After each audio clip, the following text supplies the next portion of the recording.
It's pretty cool. Monaco. Did they have a race today? No, that's just the background. I used to do an F1 live stream on YouTube with a guy that I knew that I'd met online, and he had a little broadcasting venture he was trying to create podcasts and YouTube channels out of. And we did about we did like 6 months, and then we started the new year. We did a full year, then it ended. I think at the start of last year, we just didn't do it anymore. So I got some background for when I was doing live streaming on YouTube, so I was already prepared for it. I like that. All right, let's jump straight into it. It's Jim Kennedy, Kennedy Institute of Public Policy Research. He joins my radio show every Friday, and we talk about all kinds of stuff. So we give you a look ahead this week. First thing I want to hit up, Jim, is the insanity of everybody's favorite governor who isn't in the state of California, Gavin Newsom. He's trying to be the king meme, is what he's trying to be. He thinks he can meme his way into the presidency. Yeah, he thinks he can out meme Trump. And it's just a natural skill for Trump. I mean, he didn't have to go hire staffs of people to do it. Trump is Trump. I mean, he's always been like this. He will always probably be like this until the day that he disappears off this earth. But Gavin is forced. Gavin, you've got to go out. He has to go out and get a whole band of people to go do that. And it's funny because the left hates Trump when he memes. It says it's unpresidential, it's unprofessional. But then when Gavin does it, he's some sort of great leader of the resistance, basically speaking out against Trump and fighting back against the blight to the left that is President Donald J. Trump. So it's like when our guy does it, it's great. When your guy does it, it's horrible and disgusting and disrespectful. So that alone should tell you how much, how hypocritical this whole thing is. But it really is silly. It is brutal out there. He's got they've gone out there and got themselves a whole lot of troll bots.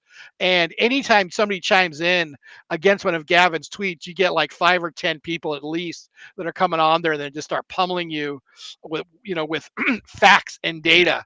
Of course, none of these people live in California. That's what I love. The people out there that are the most supportive of Gavin, you go look at their Twitter background, Massachusetts, Illinois, Kentucky. None of them live in Florida or none of them live in California. Because why? Well, because we know what Gavin is in California. We live through the nightmare that is Gavin every day. And, I'm sure there are some Democrats. I know some, my former radio co-host, flaming liberal long timer that just loves Gavin. He thinks Gavin's doing a great job. And, you bring up all of these stats and all this information to him of what the states come into. And it's just kind of right wing miss and doesn't want to really buy into it.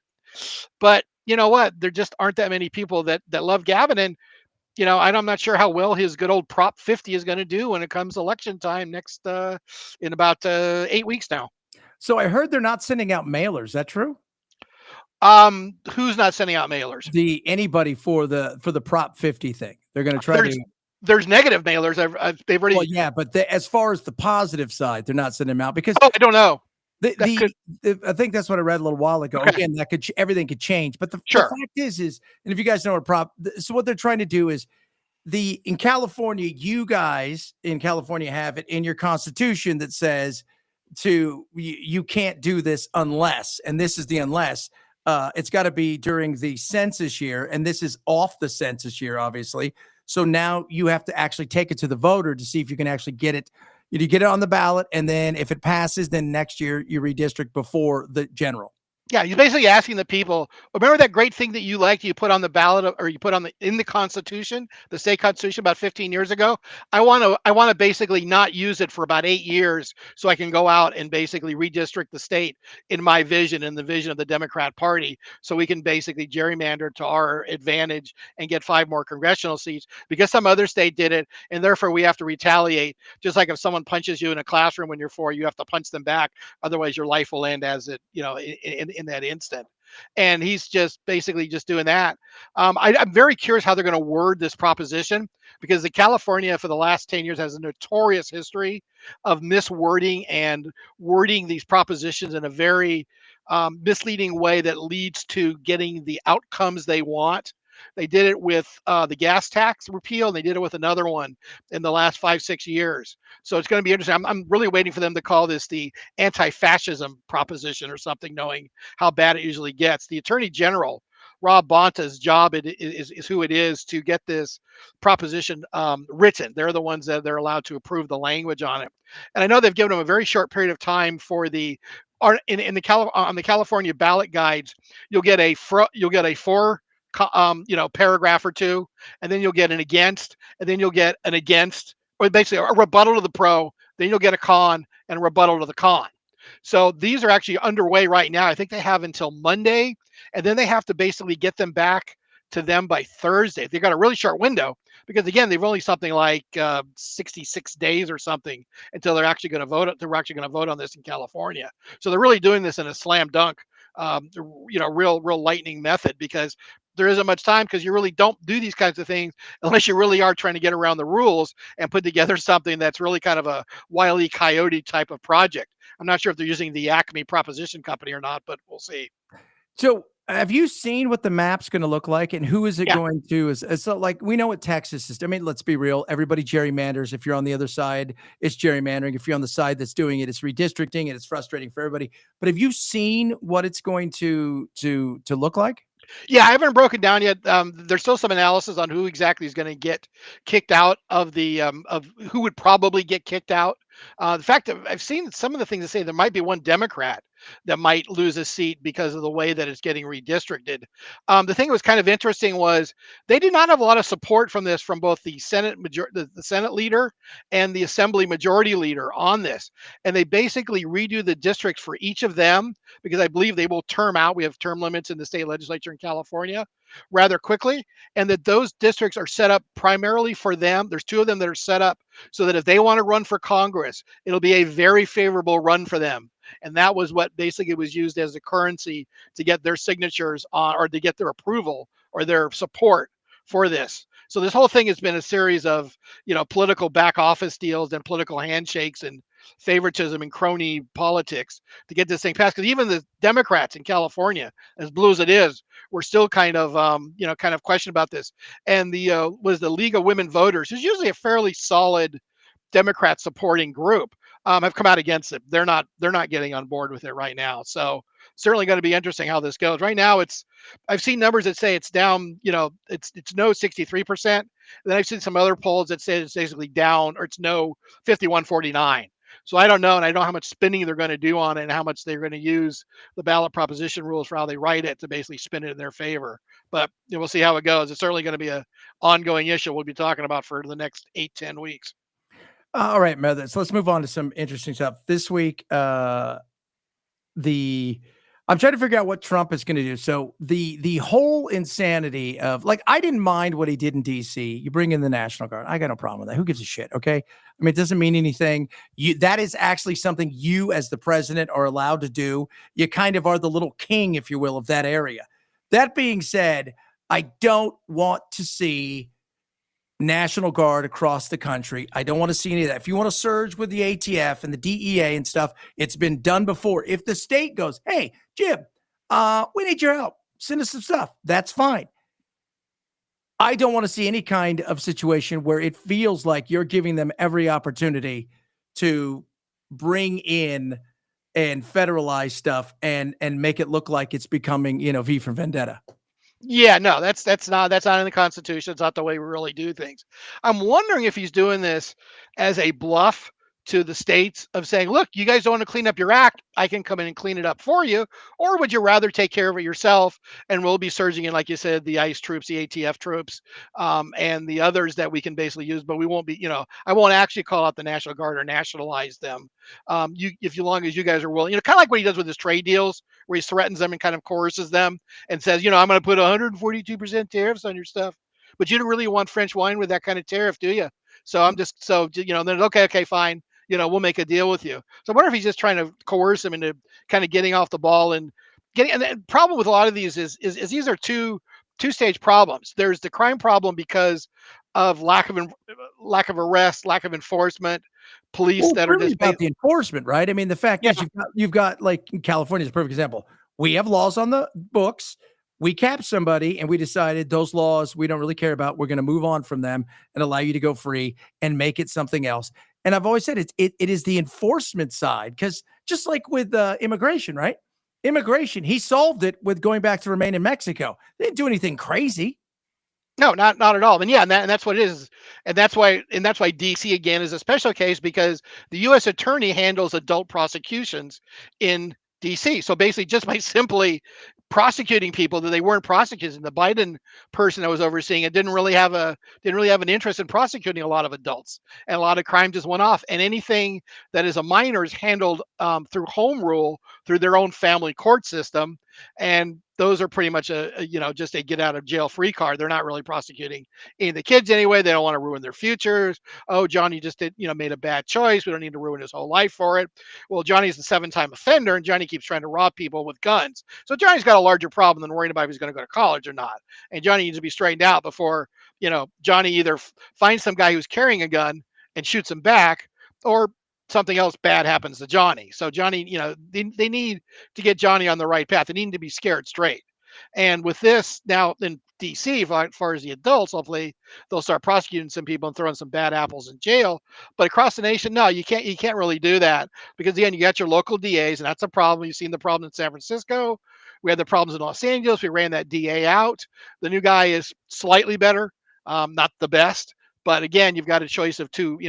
You have a worse choice and an okay choice in most cases when you have these people in California. You don't generally get good choices. You just get the lesser of two choices, because hey, it's California, and you still got, you're still talking a 60-40 blue state.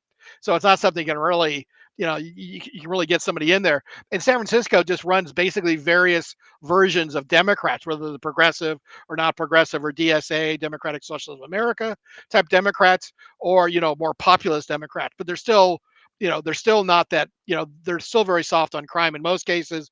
But at least, if you kill somebody in broad daylight on television, they might actually charge you and try to convict you, versus saying, oh, well, we don't really know which way that camera was really looking, or, well, that was a Fox News camera, so we don't know what it was making up.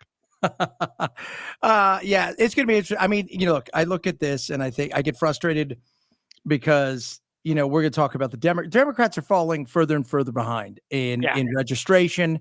The reality is no better. I said this the other day. They are the Washington Generals to the Globetrotters. The Globetrotters, they're showboat. There's not a lot of substance, and it's fun to watch. But the Generals are just, you're there because you suck. You're fodder. Right? You're there to lose, and that's just it. And no matter what they do, they run at the worst opportunity that comes in front of them about what should we do? How should we go on this path or this path? This path will give us an opportunity to regain some seats and put us on the right path towards 28. This path will drive us into the ocean. We're like, let's do this one. Every time they choose the wrong path over and over again. And I just laugh because they're doing it to themselves. It's not that hard to come up with a cohesive, working person, middle class, not insane, classic liberal. Probably you would get a lot of people to go, oh, I'm interested in that. But instead, uber progressive, absolutely insane, out of touch with everybody, and live in a world of pronouns. No, absolutely. But Chad, what do you think is going to take them to finally figure this out? That this is, this isn't, no offense, this really isn't rocket science. You can just take a look at the candidates who win and lose and what happens to them, and to figure out, that they're going down the wrong path. What do you think it's going to take for them to figure this out and finally, just tell the left-wing progressive to shut up? You guys are not taking us down a successful path. Yes, you're vocal. Yes, you get out there and get the votes out, and are the people that are organizing and maybe even raising a fair amount of money for us. But sorry, your methodology is not winning. Your beliefs are not what the rest of America wants. It is a closed group of people. That's about 20 to 25% of the Democratic Party, and probably 15% of America. And that is not a majority that is going to win you congressional elections, state elections, certainly not national elections. No. So what is it going to take them to figure this out and get off this path and finally just shut that part of the party down, as far as we appreciate your effort, but we're not picking your candidates anymore because they just aren't winning? Well, like last week, I think it was Third Wave did they did something for the Democrat Party. They're a center left leaning when it comes to, they're more of a classic liberal, center left leaning. And they did a 40 words that the Democrats need to retire. Oh yeah. Things like birthing person, othering, stuff that's, allyship and LGBTQ plus IA, all of that stuff that says unhoused, right? Like, like instead of, incarcerated person, it is, something. I mean, they just came up with the dumbest things. And they said, if you guys retire this and you sound like normal people, guess what happens? Normal people will pay attention. All that you are doing is talking to activists and to people who think the way you do, and to get a bigger tent, which is what you want to expand it. You need to not be a dumbass, and they can't figure that out. No, they can't. Oh, by the way, Latinx was on that list. Yeah. I always love that one, because every person who's not a progressive, who is of Hispanic descent, looks and goes, I don't want to be called that, and I don't refer to myself as that, and I don't know any of my friends who refer to themselves as Latinx that and what was some of the other? I'll pull some of them up here. They were ridiculous. The most incredibly inane thing you've. I mean, just. I think I saw that guy. Was it? I forgot what his name was. He was on Halpern's show on Wednesday or Thursday. Halpern had him on talking about it, and I mean, it's funny, considering where the Democrats have gone and where they've come from. They're right now, just for them to get what you call a classic liberal back in there would be, I almost kind of in a sense wish for it, because it would be some sort of, semi-sane arguments and not worrying about going around and trying to find groups that have been disaffected or groups that have been insulted. I remember there was a great one during the 2016 election, where they were inside Hillary's war room. Oh, yeah. And they had each group, whatever you call it, group had something. They had gays, they had Hispanics, they had blacks, they had Asians, they had, female minorities, stuff like that.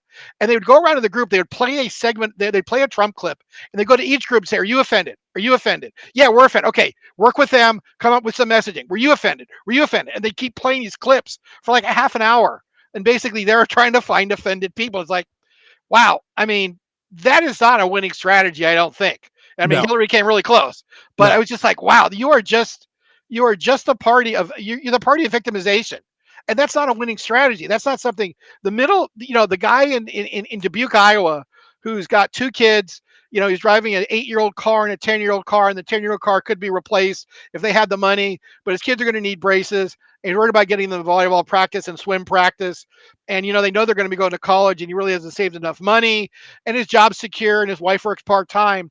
This is not the stuff he worries about, or he and his wife worries about. No. And that's the kind of thing they need to get to. They need to get to those issues. Democrats used to be great on that. They used to be great on working family issues. And that was what made the Democratic Party for, up till about 10, 15 years ago, for the previous 50 years or so. That and strong African-American support. And they've basically, Trump's pulled more African-American support than any Republican in probably 30 years. And they certainly aren't getting working families anymore. All of the, the Reagan Democrats are going back over to become Trump Republicans now. Because that, again, you're not talking about the issues. They're not really worried. They're not really worried if the guy down the street's kid dresses up, the guy dresses up as a girl and goes play volleyball. They care if it's against their kid, but otherwise, not sure why that kid should get special rights or rights that they think, that the Democrats want to push. And again, they're not getting the, what used to be called the dinner table issues, where you go over there used to go on Thursday night and, put the check in the bank and then write the bills, write out the checks for the week. And basically, what do you have left over to go buy groceries on Friday or Saturday? Type of thing. They're not winning any of those. No. They're talking about, we want to lower food prices. Okay, fine. That's a difficult thing to do. There's lots of different factors in how you're going to do that. Basically, what you kind of want is you kind of want stable prices. At least you can get used to them and not have to worry about them keep going up.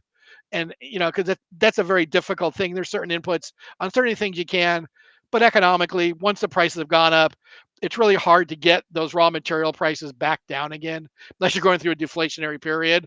And that generally isn't a good thing for other reasons. Yeah. So that's a difficult problem for them, to try to solve. This is about them basically getting the average American being interested in them. And they really don't. They're just appealing to a bunch of elites right now and a group of special interests. And until they figure this out, I don't think it's going to get any better for them. The registration numbers, they ought to be just scared to death of those registration numbers. They should be. For all of the stuff that the Republicans are, let's be real. The inflation's still up a little bit. I mean, it's stable in some areas. Other places, it's not as good as obviously everybody would like. You've got a situation where I think we look around and we're thinking, okay, what's coming next? We're not out of the two wars. We're funding these things, which, and that includes Israel to a large sum. Plus, we have backed we are the co-signer of every loan and bond they have, which is something nobody talks about. But you're leaving out the only cuts that were permanent in the one big beautiful bill were for the elite, for the wealthy, not for the middle class. And it was never as big as it should have been. The Republicans could have left them even further behind, but no matter how much they, I think, missed their opportunity, the Democrats are so fucking bad at this. This is what they said. We're doing our best to get Democrats to talk like normal people and stop talking like they're leading a seminar. Right. This is the third way. I said third way. Third way, executive vice president.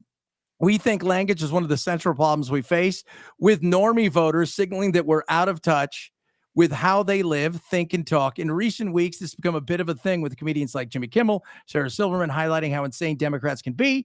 Also, elected officials like Delaware Rep. Sarah McBride and Kentucky Governor Andy Beshear are begging their colleagues to be normal again. It's not hard to be normal. Allyship, incarcerated people, involuntary confinement, heteronormative, cisgender, birthing person, food and housing insecure, person who immigrated, Overton Wendell. These are just a few of the things: body shaming, subverting norms, system of oppression, cultural appropriation. Oh my God. This is why you fail. Talk like a fucking normal person and you might have a chance. The beauty of it is you can't, because you talk to a 23-year-old hippie chick that's going to Cornell or Brown, and you're not talking to the average guy, the union plumber who's got a wife and a couple kids and it would like to buy a new damn truck but really can't afford it because, well, birthing person, because you're not helping them. You are more concerned with the gender, the color, who they love, than you are the actual reality of what's going on the ground.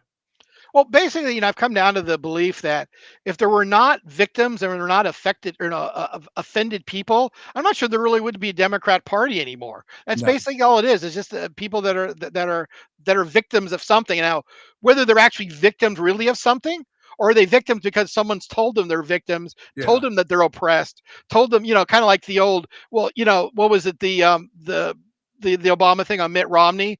The reason he's a millionaire because he took your money away from you. Not that there's a large enough pie for everybody to be a millionaire. If you come up with a product or service or something that everybody could be wealthy, that type of situation, which is basically you're poor because somebody took your money.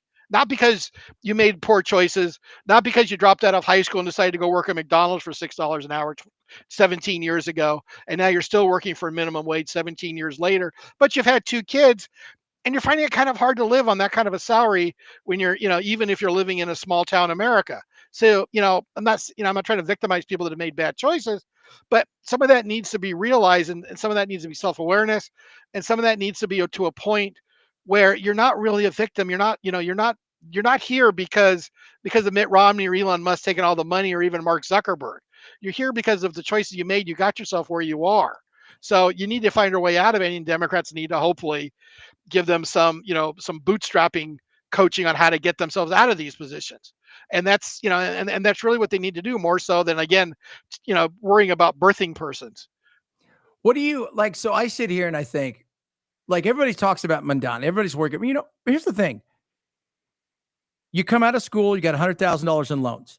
You're living in New York because the only place you can get a job for the degree that you have that's going to be worth a damn. So you're living there. You're living with 5 roommates. You make $100,000 a year, but you have to live with 5 roommates, and you have to live outside the city because you can't afford to live inside the city. And Chris, you want to live with 8 roommates. Your dream of ever owning a house is pretty much fucking gone. Ever having kids or dating probably gone at this point in time. And they hear somebody who goes, hey, let me take some of the pressure. It's a certain amount of populism that Trump ran with, but he takes it obviously a bit further. There's a reason it works there. And everybody thinks, can this spread anywhere else? No, it can work in a place like that because, first of all, you've got enough people that are young in particular and who maybe, look at it the same kind of way. But I hear a lot of people that are just overly frustrated with the way that government has gone. And while they don't believe in what he's pushing, they're not opposed to a little help from the government and how do we get out of this situation? And like you said, it can never work in Dubuque, Iowa. It's never going to work, but it can work in New York. And he can only go so far in New York because the truth is he's going to have to deal with the city council and everywhere else to get anything done. But I understand why people are frustrated and why what he's saying sounds good. Sure, he's Santa Claus. Yeah. And Santa Claus is always going to be a popular guy if he's giving things away and giving out things and basically saying, I'm going to help you out. I'm going to give you this stuff that, and again, it's part of the victimization. Well, you got, the man screwed you over and that's why you're in this position. So I'm going to screw the man over to make sure you get yours back and what you're entitled to. Well, that's a matter of interpretation. But yeah, no, I most definitely see that. The problem is it goes farther back is the decision that you made that led to the $100,000 debt when you got a degree in feminist urban studies and you're only basically qualified to be a social worker somewhere or something, or a barista, but that doesn't pay as well as being a social worker. And that's the type of thing. Or you're an elementary school teacher because you got a teaching degree to add on to it. And unfortunately, that doesn't really necessarily pay a lot, especially if you're a 23 or 24-year-old. And it's probably not going to cut your $125,000 student debts minimum payment either. And that's where you're going to run into your problems again while you're living with 5 to 7 roommates because you can't afford anything else. And and that's where you got to get back to where, okay, well, how do we get to this point? Well, basically, we had a race between colleges and Congress. As colleges raised their tuitions, Congress would raise the maximum amount you were able to get for student loans, which then the college would then raise again their tuition, which again would raise and so on and so on. And that became a problem. And again, something that we've talked about before is, do you really need to go to college? I mean, basically, it's everybody has been pushed down the college prep level or the college prep programs in schools, in high schools, most definitely. Because you didn't go to college, you were a failure. And 20 years ago, maybe that was the case. But nowadays, it really isn't the case because there are so many other opportunities. And those opportunities pay very, very well. Plumbers, electricians, painters, contractors. Those are all positions that, try to get a contractor and find out what it's going to cost you and figure it out on an hourly basis. And those guys aren't making $12 an hour. Trust me, I'm sure they're keeping a profit and paying their workers a little less. But still, if you're a plumber working for himself, hey, that's a pretty good gig these days. You go out and you spend 3-5 years as an apprentice, then basically go out on your own or start your own company or join up as a master with a company. And yeah, you're going to get, or even better, go work for the government. You'll be making, make $150,000 an hour, especially in California. Yeah. I got friends that are here. Obviously, my company I work with, Busy Bee, their people make great money. My son, who is 15, said, I don't want to go to college. I want to go and I want to get a trade and learn. I keep telling him, dude, electricity and plumbing. HVAC. Everybody poops, right? Nope. The AI has not figured that out yet. Everybody poops. Get your poop on. Figure it out, right? Like those things, because when you go and everybody talks about the 70s, and yes, it was more affordable in the 70s and 80s, but you went to school in the 70s and 80s, even the 60s with the GI Bill and whatnot. It was lawyer, doctor, engineer. Those were really where you needed degrees. No, you didn't need the degrees in a lot of the other things. So maybe you went to a 2-year school, got an AA, but you didn't need a degree in all this other stuff. They started giving people opportunities to extend their childhood with fanciful shit, like you said, female studies, interpretive dance and crap like that. Underwater basket weaving. Which, by the way, is an actual class. Do you know why they do it underwater? I do not. When you take the reeds underwater, it loosens them up. So it allows you to weave. I know that you wet them down. So yeah. Okay. That being said, that's not a fucking job. And if you can do that on your own and you could sell it on eBay without having to take out $100,000 loan, and this is what's coming soon. And you guys watch this, everybody watching at home. If you go back to college and even take 6 units, automatically your school loans stop having to be paid on. Oh, interesting. What happens is people are always going back to school and doing that. Duvier said, I graduated 2003. I hated the message during that time. Just go to college. You'll be a success. Yeah. And do what? They never had an answer for what, right? No. Like, go take out what? And even I've had friends who've gone to college, and this is what I've told my kids and even my friends' kids. Unless I want to be a doctor, I want to be a lawyer, I want to be this, I want to be that. And you absolutely have to have it. Take a gap, 5 years. Go out, work, find out what you want to do. Because what I've also seen is kids go to school, they graduate in 4 years, they start working in a place that has nothing to do with the degree, and then they realize 4 or 5 years after that, this is what I want to be, a nurse, I want to be this. Now they have to go back to college again and take out more loans to become those things. Yeah. Well, think about also, if you want to talk about one of the, one of the best sectors of the economy is look at the people who started a lot of the technology companies up in Silicon Valley. They were college dropout hippies. Yeah. Bill Gates dropped out of Harvard. Now Ballmer, who's his number two, and used to be the head of Microsoft, he stuck around and got a 4-year degree and got an MBA, then worked for P&G, then came over to Microsoft. So he was basically kind of the adult supervision and the management of it. But Gates was just a guy that went out and coded. A lot of those companies, a lot of those companies. I mean, Steve Jobs, Apple Computer, he was a college dropout. Our friend over at Meta, Zuckerberg, he's like, I don't need a degree for this. Now you needed plenty of electrical engineers to design the circuit for the chips, or software engineers to go out. But a lot of those coding guys didn't go to college. They just picked it up on their own. They were coded since they were 8 or 10 years old. They were trying to hack stuff and write code and write automated processes to go hack stuff, or write automated processes to do something else, and things like that. And they basically I would say probably 70% of the programmers I know aren't college graduates.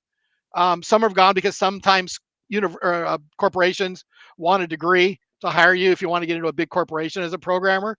But most startups, as long as you could show, good, as long as your book of work and code, a lot of times they'll give you a coding test to basically determine whether they're going to hire you or not. Yeah. You get past the coding test, I don't think they really care what your educational background is. And now you don't need to do that because you have AI that will code for you. Oh, yeah, true. Yeah, no, that's true though on that part of it. But yeah, the college degree isn't one. I mean, in many ways, I think people have said this for a while. College degrees have become what high school degrees were like 30 or 40 years ago. They're almost a requirement, but if you want to get into a trade, they're certainly not a requirement, and they're basically become about as useful. You'd either need to go to graduate school, or you basically need to pick up a trade. And then graduate school is when you get into $200,000 in debt. And then sure, but there just aren't enough graduate schools. There aren't enough people that are going to graduate school. So not everyone can get into graduate school, maybe is what I should be saying. And that's kind of a limited path, and it's not going to fit everybody. We shouldn't be putting everybody into graduate school that graduates from college. No. So it's just the way that it is. And my parents told me years ago, everybody needs ditch stickers. Now these days we have machines to do that, but everyone's going to need electricity. I mean, think of electricians as everyone keeps pushing, EVs, electrification of everything. They want to get rid of gas appliances, electricity, man. It's kind of like the thing from The Graduate, plastics.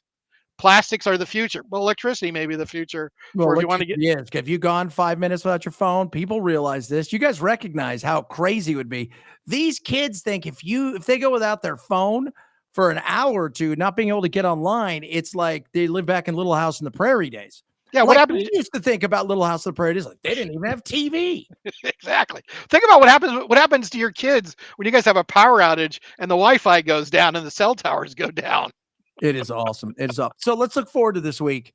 I am interested because I know that Trump is threatening again to send stuff to Chicago. We'll see how that goes. But San Francisco, I think, is in his crosshairs too. Maybe, yeah. I think San Francisco is going to be second. I think right now Chicago seems to be the place.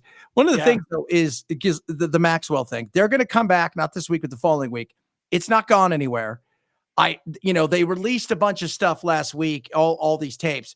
Everybody's like, see, she didn't do anything. He said that she didn't do it. She said that he didn't do anything. Of course not. He's got the fucking get out of jail free card. What did you think he was going to say? Oh, he was out there with all these young girls running around. Are you kidding me? Right? Like, how stupid do you think people are? And I've never once thought Trump was involved in any way like that. I've never thought that. And by the way, she also sent Clinton. Clinton doesn't need the help. Let's be real, guys. I think we recognize that he didn't need the help. But the other people, I want to know what else was done. I want to know who else was involved. I want to know. I think we have a right to know. They push this. Well, you know what? Get it out there. You want transparency? Are you protecting your friends? Are there other nations absolutely involved in this situation where maybe they're holding stuff over potentially even our, leaders' heads? So I think we have a right to know what's happening because this whole just take our word for it is bullshit. Well, yeah, partially because the Republicans brought this on themselves. They're the ones that brought it up as a topic. If they just shut up and not said anything, okay, fine. Wouldn't have, it really was, it would have been an issue that really wouldn't have probably come back up. So, but they, I don't know because it's not like they hadn't been in the White House for 4 years. Oh, right, they were between 2016 and 2020. So they should have known what's in there. They should have either known that it's okay, it's a slam dunk, turn it loose because it's going to show absolutely nothing embarrassing, or it's going to show stuff that's embarrassing and we should shut up and not talking about it and just go bury it. If that's what you want to be, you could be transparent. But again, who wants to be transparent and make themselves look bad these days? That's because we're fighting a tribal war on a daily basis. You're not going to give any advantage or any ammunition to the other side, even if it was in the name of transparency. So yeah, absolutely. There's I don't know where this is going to end for them. The only way out of it is just release it, let the chips fall where they were, or fall where they may, and then move on from there. And otherwise, because it's never going to come off the docket until you do, it's going to be back there, and they're going to be constantly haunting you with it. There's going to be someone who's going to pop up in a press conference, going to start asking about it, and it's just they've tried for almost a month now to kind of slow play it and just kind of throw other news stories out there that have occurred. And Russia, Ukraine isn't getting it off the thing. All the EU, the trade deals aren't getting it off. There's Trump going into DC isn't getting it off. No, even quieting down because they went to other places. The fact is they knew everybody was home. You guys sent everybody home. Yeah. Once you sent everybody home, everybody's like, fine, we're just going to yell at them at their town hall meetings or whatever. Yeah, we want to know when we get back. Yeah, if they hold one, that was the other thing. Two reasons they didn't want to hold one. They didn't want to hold one because of that. They didn't want to hold one because of the one big beautiful bill. I think a lot of people got excited, and I look at the one big beautiful bill. It is big. It is not beautiful. It's got stuff in there like Palantir with all this money and stuff that the power that these guys are about to have, which is unprecedented. You want to talk about Big Brother? This is the kind of stuff that is whoa. And I thought the Republicans were against this kind of stuff. They have just opened up the door and allowed Palantir to come on in and run everything in a way that I think is going to be scary. And this is going to be an interesting thing. But yeah, this isn't going anywhere. And I want to see how Mike Johnson deals with it when he gets back. Because I'm telling you, I think he's going to get back and he's going to oh, you guys are still talking about that? Oh, yeah, we're still talking about it. He may decide, do I really have to come back? Can he just run without me for a couple of weeks? All right, we're going to forget about me.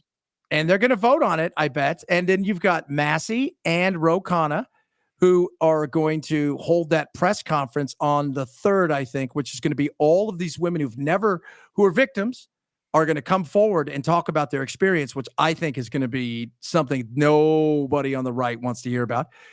Because, look, I think it's right and left. I think it's power players that are in the sphere of politics, but they run big companies. I think it's a lot of people who have done some stuff that is, and you know what? And if you're protecting those people, then I'm sorry, you can't. There is no ends justifying the means if the United States and our allies were pimping out young girls. No, especially maybe possible members of the British royal family or former members of the British royal family or members of international monetary organizations and stuff like that.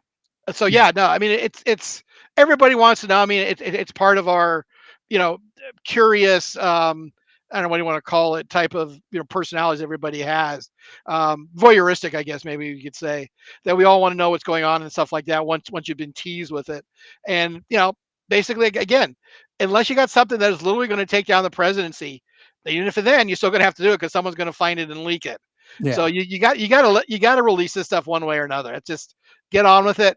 You're just drawing it on. And again, like we keep saying, it's not going to go away. They are not going to give up on it because they've got something. They think they've got something. They may not. And the longer you do it, to make it look like they really do have something. Well, because if it was meaningless, you just kick it loose and move on down the aisle. Tim Burchett out here in Tennessee said he thinks they've destroyed everything. But one of the things I've always said is other countries probably have stuff. Other countries have stuff that we may burn some stuff. We may throw away some stuff, but I think other countries have stuff that they could release. Well, isn't that one of the rumors is that the reason why Trump's been so willing to work with Bibi is that Mossad has dirt on, I mean, not on Trump personally, but they have Epstein dirt that would not be good for the American politics. And that they've been threatening him with it. I'm blackmailing in a sense with it. No, I mean, I don't, no offense. Again, this is never about the Israelis or the Jews, which everybody always comes after me. Oh my God. But yeah, I don't trust, at this point in time, I don't trust the Likud party and I don't trust him at all, Bibi. And Schmodrich and Gavin and all of these people who are just absolute, to me, they are hurting Israel and the Jewish people in a way that is insane, and it sucks. But yeah, I mean, that's always been the thing because her dad was Mossad, right? I mean, they gave him a full burial, right? A full burial that included former prime ministers and people showing up to give him this burial in like the place, like being in Arlington Cemetery. You don't do that for a regular dude. No, because he was a British citizen. He was a British business magnate, Yeah. but Jewish, and evidently tied to, evidently was helpful to Mossad over the years. So yeah, I mean, again, release it, move on. Otherwise, it's just going to keep hanging around your neck, and it's going to be a problem that you're not going to get away from. He can't So, pardon her, right? Like you can't pardon her no. or even commit her. Oh yeah, he can, but no, he can't. I mean, if Absolutely. he does that, I mean, I've said this. If he does that, she's a convicted. Every one of these women says she was as bad as he was, if not worse. She was a witch. She should have protected us. She was a woman. If he was to do that, I am absolutely done with him. I mean, how could he not be? I think a lot of people would be. It would not be I don't know if he would have a revolt in the Justice Department. I don't know that Bondi would sign off on that. I mean, not that she has to sign off on it, but I don't think that, and I don't think the FBI guys would either. So I don't know what, I think he'd have a revolt within his own administration. Some of the people in the DOJ certainly that are at the next tier, I don't think would be in favor of that. So I don't see a way that he can pitch. I mean, maybe he does that on January 20th, 2029, as he's going out the door like Joe did with all the pardons. She's gonna have to wait another 3 years to do it, where he burns a Republican Party, but he doesn't really cost himself anything because he's done politically, and it's just kind of like a big FU for some reason. But again, I don't see what the benefit is to doing that. It's, this is not those are not values that America stands for. No. And I think he has enough understanding of that. And I think enough people will yell in his ear. Because I can't see this, I can't see Susie Wiles going for this. No, she would basically just smack around or threaten to quit on the spot, probably. I think so too. And he needs her because she's the one that keeps this thing running. She does. I don't think people realize the Trump chaos. No, Susie Wiles she is the person. Scott Benson, I think is a smart, brilliant guy. I think he is. I think there's a lot of stuff that he wants to get done, but I think he tempers Trump in a lot of way when it comes to certain things. And absolutely, Susie Wiles, though, is the person that if she says, then he doesn't do it. Well, she shut down Loomer, didn't she? Yeah, which is another thing, man. What are you going to do with her? I don't get why. I mean, Halperin and all of those guys are like, they're trying to figure out a way because she's at the point now where people are going to him saying, all right, no more. Like, she's becoming that pain in the ass that for him, where he has to answer questions all the time. Yeah, well, it's a self-inflicted wound too, because she doesn't need to be there. Yeah. So, I mean, give her an ambassadorship to Guatemala or Indonesia or something.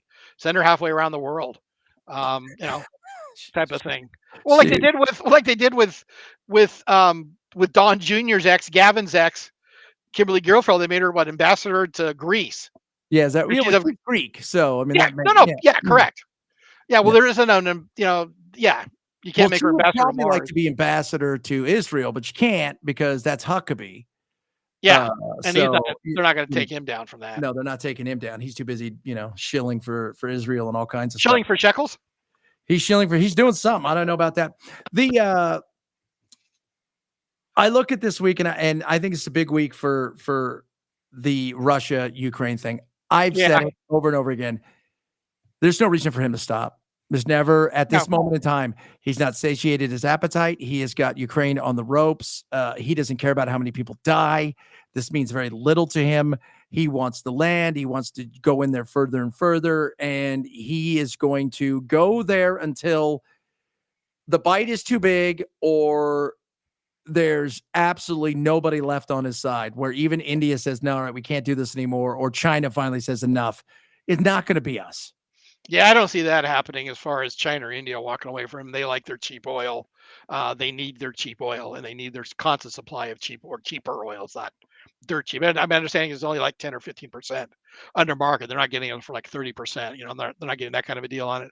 But they need it, and China, of course, needs it because, well, China needs more energy, even though they've got more wind and solar stuff supposedly than we do. But they got 1.3 billion people and falling. India's going to pass them at some point. India's passed it. Oh, did they pass it? Okay, Yeah. I knew it was coming. I wasn't sure when it was going to cross that point because, well, China's got a whole different other problem. That's another show. But yeah, I don't see that. But what does Vlad have to lose right now, other than people? But again, doesn't care. No. It basically just strengthens his position for whenever he does decide, okay, I'm good. We'll call a ceasefire now. And I think until he's good, he doesn't have a reason to call a ceasefire. We can't force him. The EU doesn't have the backbone or the willingness to do anything. We don't have the willingness or necessarily the need to do anything. And it's unfortunate. I feel bad for the Ukrainian people because they got screwed over. They were made a commitment that the West hasn't lived up to as far as being protected from Vlad and from whoever was going to be running Russia after the disarmament of the nuclear missiles. So we promised them, yeah, give it up, it'll be fine. Oh, take care of you. Nothing will happen. You'll be good. Be the best day of your lives. Yeah, it's not binding though. Yeah, no, yeah. By the way, no, this agreement is only as good as long as it lasts in the fireplace when we toss it into it. Unfortunately, man, it's it's horrible. It's bad for Ukraine. Again, Vladimir screwed Russia for the next 50 to 75 years, probably, with the brain drain and the death of young males and the inability to, and their reproduction rate and their birth rate falling down as low as it's gone. They'll be down probably 25 million people by the time we get to 2050. And that's not a good thing. That's going to mean less cannon fodder for Vlad. But of course, he won't be around in 2050, I would think, more than likely, unless he can find a way to put his brain into, chemical stasis or transfer his awareness to a computer or something. Just chats, thinking he's going to find a way to do it. He and Elon's going to find him a way. Elon. By the way, Elon he's got a rocket launch. Yeah, it's supposed to go off. It was last schedule I saw was 4:50 Eastern or 4:50 Pacific, which would be roughly 29 minutes from now. They moved it back a little bit, and he's supposed to give a presentation. This is Flight 10 of Starship. Hopefully this time they'll get it into orbit and back out of or into space. They've gotten it into space before, but they've had some problems keeping it in space and then getting it back through reentry. It's a self-sustaining reentry vehicle that's meant to be reusable on a rapid basis, and it can carry 100 to 125 tons of payload into orbit, which is probably 5 times what currently you can carry in orbit, maybe 3 times we can currently carry into orbit, and expecting to do it at a cost of like 10% of what it currently costs to put something into orbit. And this is the ship that he's going to use to eventually get humans to Mars. First get the ships to Mars and then humans to Mars at some point to make us a multi-planet species, according to Elon, because then he can go start birthing babies. He can start worrying about birthing persons on Mars and not just on Earth, and probably ones that he's impregnated because he is very good at that. He's trying to look. The man is trying to repopulate the planet on his own. He's trying his hardest. What are you looking forward to this week? Anything big that we should be paying attention to? That Labor Day is coming up at the end of the week. This is going to be a real slow week. I've seen number because it's the week before Labor Day. Everybody's out, especially if you're dealing with people on the East Coast. And this is kind of the last hoorah of summer. Yeah, for those that live on the East Coast. For those that don't, Tennessee's you probably have closer to 4 seasons there than you did in California. It's going to be this week. It's like one of those weeks where we're going to be in the low 80s down to the mid 70s all week. Oh, nice. Yeah. Very nice. Yeah, we just got done with a week of heat. Starting Wednesday through probably today or tomorrow, the heat will break in California, Southern California. But again, one thing we don't get that you guys get, we don't get humidity very much. So I did see some big thunderheads as I was out a little while ago, out towards the desert, now towards the old Palm Springs area, and then north up toward, where the mountains are. So I don't know if we'll get any rain or not, but that should break. It's been a nice temperate summer here for the most part. But it's gonna be dead this week, huh? Yeah, I expect a real slow week. They had the conference up at Sun Valley. Where was the Colorado the one out the fiscal conference where they spoke last week? Wyoming, out in Wyoming, right? Yeah. So they're done now. So yeah, I would expect a lot of people to be off this week. Unfortunately, I know we're starting the show, but it's going to be a slow week. There's not a lot to look forward to. What's the markets? The markets will probably be easily movable because there's not going to be a lot of traders around, and generally you can get some movements up or down depending on people that want to basically try to move the market with some money.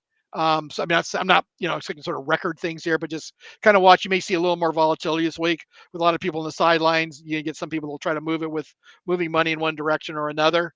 But outside that, I don't expect anything to be that dramatic. I would watch Europe because I don't think they do Labor Day when we do, so they're not. This isn't a dead week for them, though. They are getting towards the end of August. They tend to throw a lot of bank holidays, they call them. We Yes. call Monday offs over there. So they would be, and pretty much I think France is ending its week of. Basically, it'd be the last week that France is shut down. They shut down for the month of August quite frequently, or at least a lot of it, or at least it seems to be it's so that way. bizarre, man. You go over there and you have no. I tell everybody, you have no idea. There's nothing going on. But one thing we will be getting, based upon my background, Formula One will be back next week. Where's it at? It'll be at Dutch Zandvoort, the Dutch Grand Prix. We could talk about maybe some Formula One stuff next week. Yeah, sounds good. Right on, brother. Well, it's good having you on. We'll do this every week. We're going to take a look ahead to all the stuff, talk about recap kind of the week that was.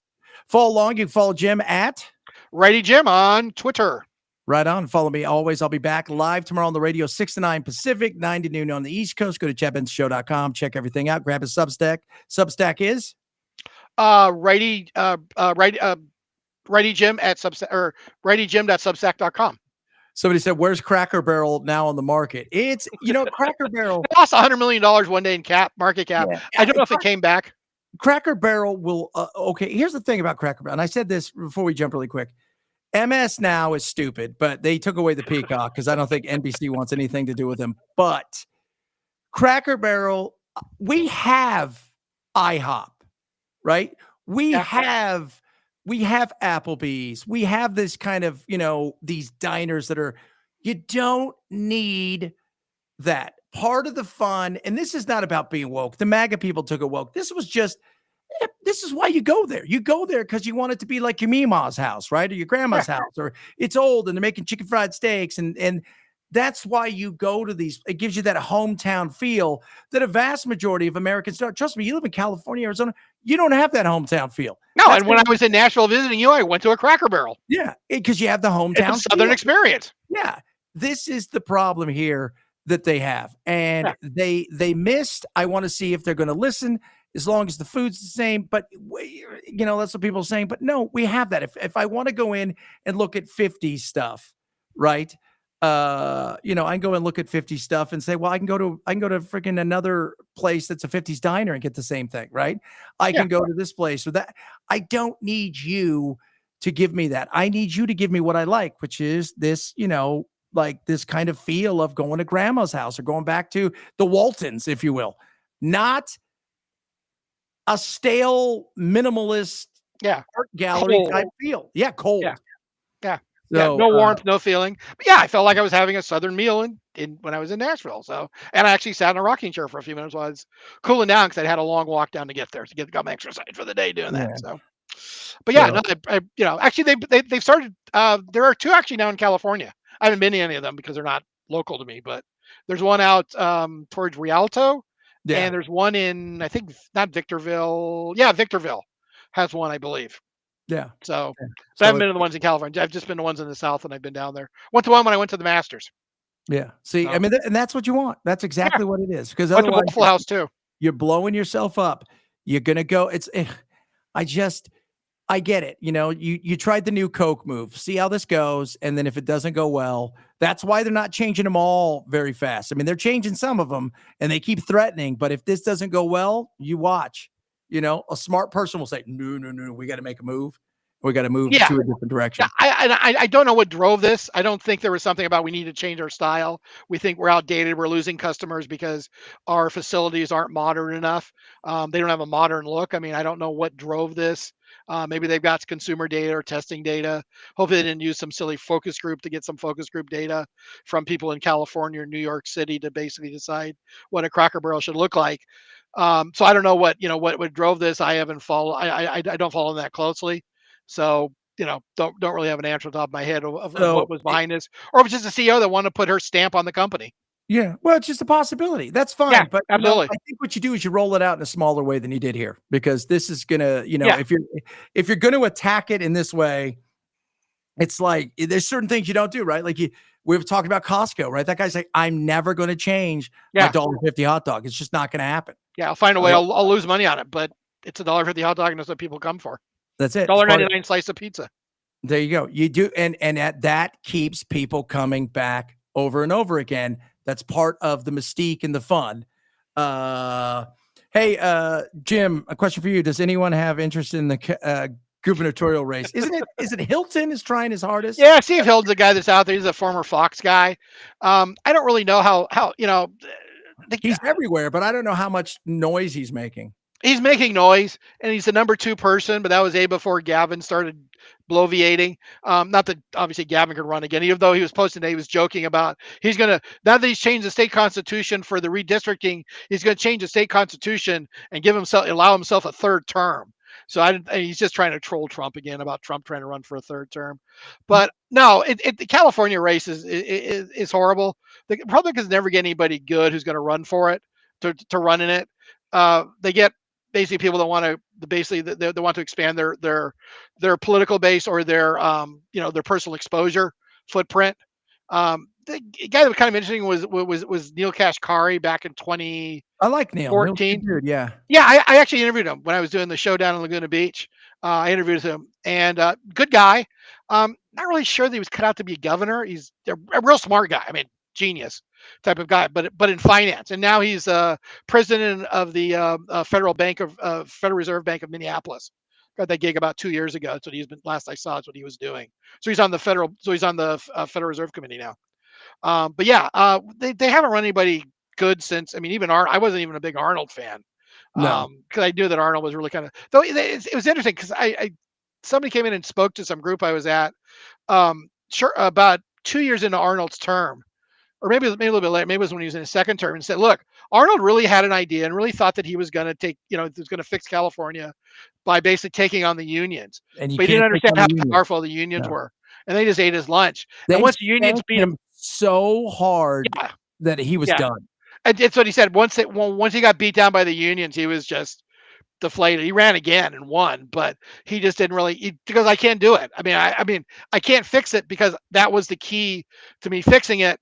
And I lost badly on it, and there's nothing else I can do to try to fix the problems. And we're paying 15 years later, we're paying for that now with the problems. But I don't know, and I don't know if we're going to see any good Republicans jump into the race in California. Again, it's still a 60-40 state. Basically right now it's Katie Porter and it's Steve Hilton are the top 2, and we'll have to see who's going to move on with Kamala not getting in. That has cleared the field, but there really isn't anybody. Tony Villar / Antonio Villaraigosa is in there. I think he's just looking for another job because the guy hasn't really ever had a job. Hasn't been involved in government as far as I know. He's been a community organizer, and then city council, and then mayor, and then now unemployed. And I don't know how many other past wives he's got to pay alimony to because he continuously seems to keep having ex-wives. He is such a clown. He's another one of those people that just bounces from government job to government job. Yeah, no, exactly.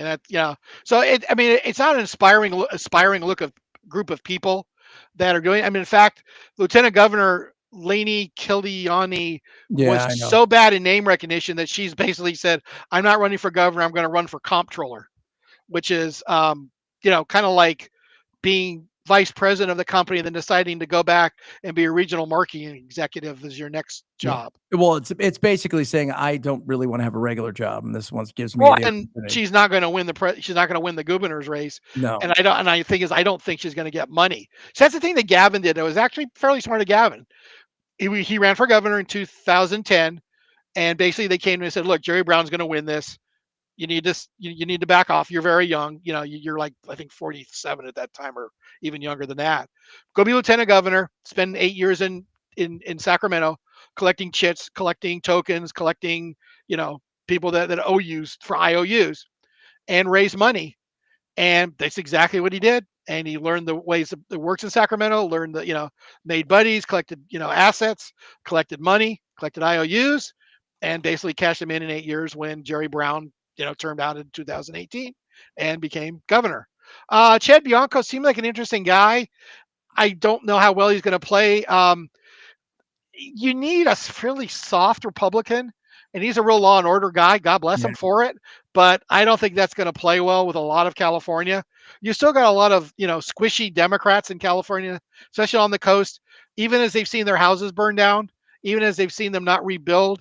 There's still lots of them out there that'll still vote blue because the Democrats are fascists or the Republicans are fascists, and I can't support fascists. No, no. Regardless of the fact that they're living in a rented house because theirs burned down and they have no idea when they'll ever get a permit for their house to rebuild it, assuming they have the money that they can rebuild it with. So if that's going to be something, that's the one thing that's going to hurt the Democrats if it rolls around next year. In California, there's been 3 houses built, and they're going to have some serious issues at that point in time. I don't know what that looks like, but right now, I think everybody's just sitting back to see what happens. I mean, like anything, it's whoever wins the Democrat primary, unless there's something chaos happening, they're probably going to win the whole thing. If you had somebody who was an independent that was decent, that could run as almost a libertarian, you would have a shot of unseating somebody. But you and I both know a Republican winning the race means squadoosh when the supermajority can override everything you do. Yeah, that's the other problem is just like Arnold ran into too, is like what's going to happen when you get to the legislature? What can you actually get passed? Virtually zilch. The thing will be interesting to see. Let's see how the redistricting vote goes. That might give us to me, that's a little bit of a bailiwick to determine are the winds beginning to change in California? Are people finally fed up with Democrats and turning the state into a dumpster fire? Or are they just basically, willing to go merrily along because life hasn't really affected them that much? And, now this is different again a little bit because there are Democrat groups that aren't really fully on board with this because they do respect the process, and this isn't respecting the process in California. So that could still lose and not necessarily mean the winds are turning, but it'll be interesting because it could really affect. I don't see any of the Democrats. I mean, if any one of the Democrats really want to stay out of position to get, to catch up, and not that Katie Porter's got an overwhelming lead by any measure. And I know that she can stick her foot in her mouth at any point and probably will. But if one of the Democrats want to come out and say they oppose the redistricting, that would certainly basically holding them out. They'd be betting a lot on it. But if that turns out to come to fruition, they could probably jump in the lead amongst Democrats, or they might be hated by the Democrats for the fact that they stood out and can be blamed for why possibly the redistricting effort failed. So take your pick on that. So of course, all the Republicans are going to be against the redistricting effort, but it'll be interesting to see if any Democrats that are running will come out against it. Maybe the ones you're talking about that are maybe more towards either classical liberals or the libertarian bent in the Democrat Party, if there are any, might do that. Maybe somebody of little stature they'll try to make a name for themselves, but who knows? But definitely the California gubernatorial race is something we'll be talking about for a long time going forward. Absolutely. All right, brother. You have a good night. I'll see you guys on the radio tomorrow. Check us out, chadbensonshow.com. We'll be back here next week. And follow him at Righty Jim. Grab his Substack and follow me. Chadbensonshow.com has all the stuff. You guys have a great rest of your Sunday, and we'll see you tomorrow.